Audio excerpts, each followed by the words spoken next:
Hello and welcome to the Hardison and Cochran podcast.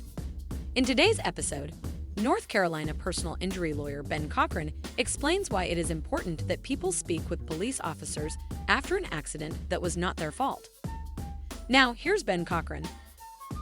If you've been involved in a motor vehicle collision in North Carolina, it is very important that you make sure that a police report is obtained following the collision.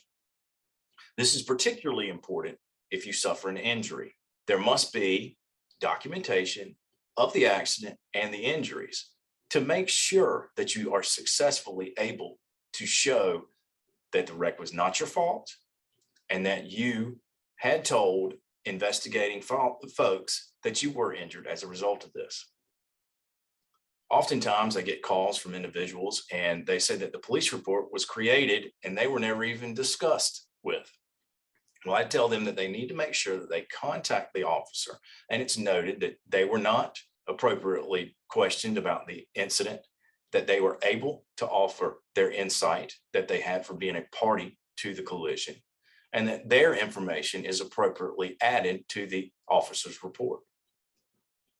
We most commonly see that you have a difference of opinion as to whose light was green.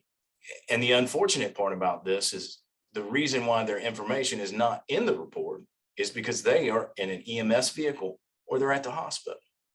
So it's very important that if you're involved in a motor vehicle collision and an officer is called to the scene, that you participate in the investigation and that you offer your part to that report.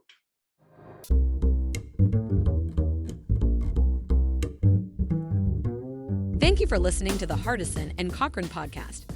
If you had any questions, feel free to contact the firm through their website at lawyernc.com.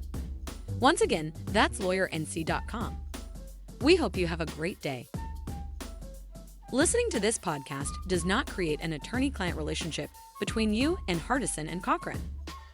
Hardison and Cochran does not accept new clients until obtaining a signed agreement. This podcast is for informational purposes only and should not be intended or taken as legal advice. If you have a legal matter, contact a licensed attorney in your state about your specific set of circumstances.